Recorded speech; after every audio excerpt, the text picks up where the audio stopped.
Ep.16. On the last episode, I did comment that I was looking to buy a new microphone because last episode, I don't know what happened with my built-in microphone, but it was really making a lot of cracking noises, and it just, I didn't seem to be able to fix that.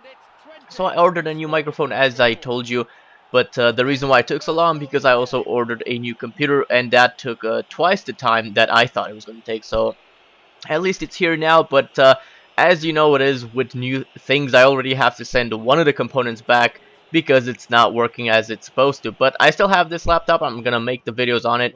But anyway, let's get into the actual episode. So I didn't know, but the playthrough that I was filming for this episode was going to become Cole Jr.'s quest to get a goal, because as you may or may not know, I have been struggling with PES lately, as FC20 in the first match going 2-0 in front inside the first half of the first half. And but I've been struggling with PES because it just feels so nerfed. I talked about this last episode about the long shots being completely nerfed this year, and shot power in general. And somebody commented that I should try the latest patch, which is a 1.07, and it's the official patch, obviously. And I'm yet to try that one. I'm still at 1.06 because I am using the PES edit patch to include new teams, new kits, new names, and everything.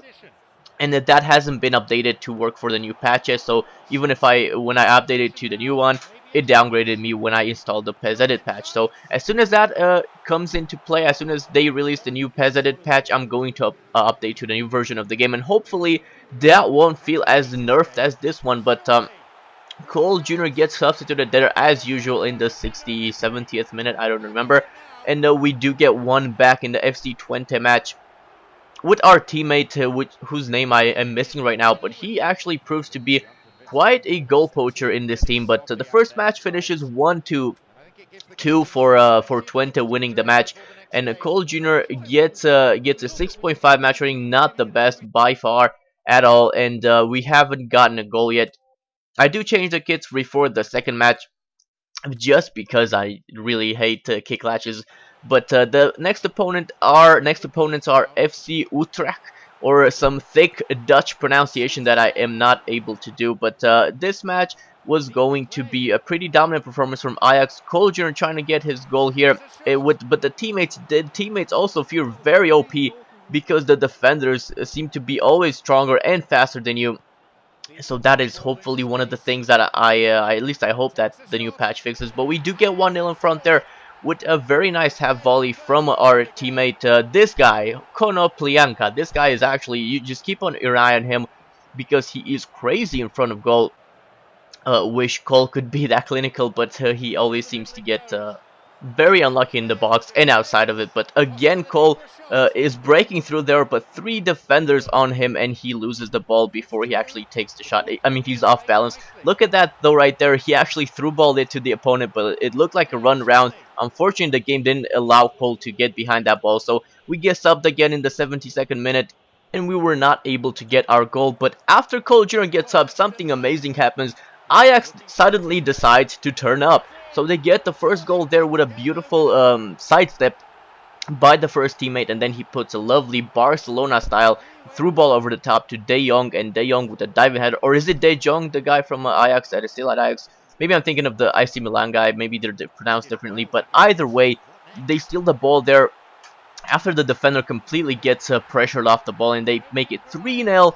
After Cole Jr. gets substituted at 1-0, and Konoplyanka has 2 goals. What did I tell you about this guy? He is amazing.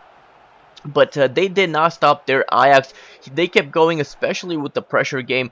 They're stealing the ball there again in the 90th minute, in the first minute of added time in the 90th minute, and Konoplyanka, the same guy, slots it under the goalkeeper, and he makes it 4-0 for Ajax against this match against the Utrecht. I don't know, but Konoplyanka hat-trick. What a guy. I really wish Cole could maintain that consistency. But it does finish 4-0 this match. A pretty nice performance by Ajax as a team, but unfortunately no goals for Cole, and he gets a 7.0 match rating just because he was all over the pitch when he did play.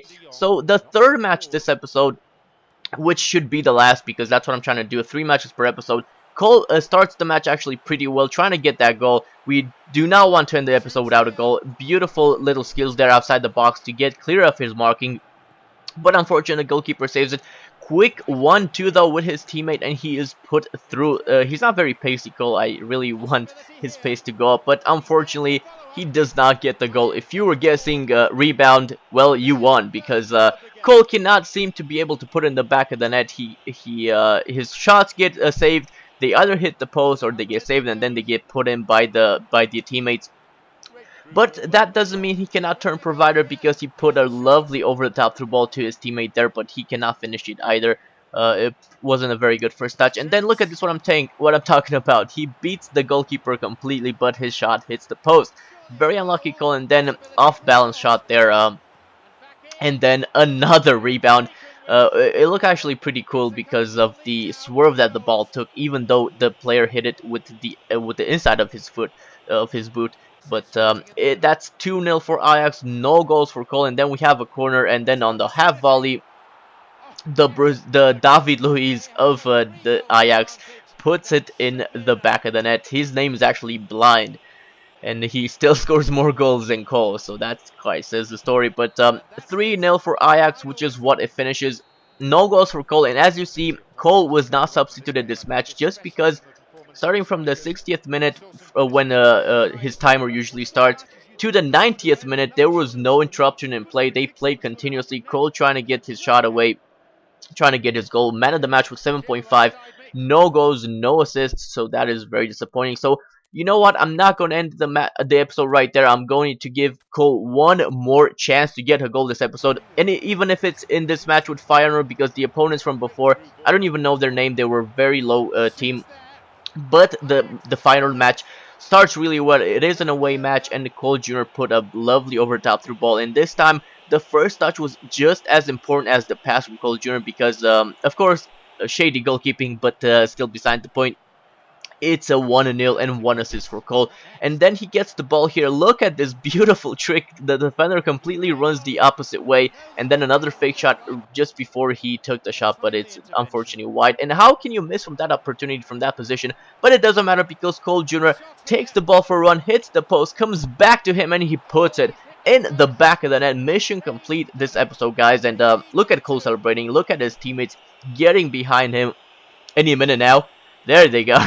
But it is very rewarding for Cole. He's been trying the whole episode, and I've changed Cole's physique a little bit. I think he looks a lot better like this. He looked a bit tanky before, but he does get a yellow card here because he was all over this match. You know how it is when you're pumped. You just try to do everything and you do too much, and you do silly tackles like that. But he did get a goal this episode in this match with Feyenoord, and they get one back there. Beautiful play. Probably could have been better defended that run. But look at that guy's face. I don't know if that's my patch or what, but his hands are normal, but his face is so white. It actually glows in the dark, but he does get substituted Cole Jr. there. And it's 2-1 for Ajax, which is the match finishes as. And we beat Feyenoord away with Cole Jr. getting 1 goal and 1 assist, which is a very solid performance. And he gets an 8.0 match rating for the man of the match position. But that's been this episode, guys. I hope you guys enjoyed. Leave it a like. I hope my computer gets fixed. I've been Shay. Thank you for watching. Goodbye.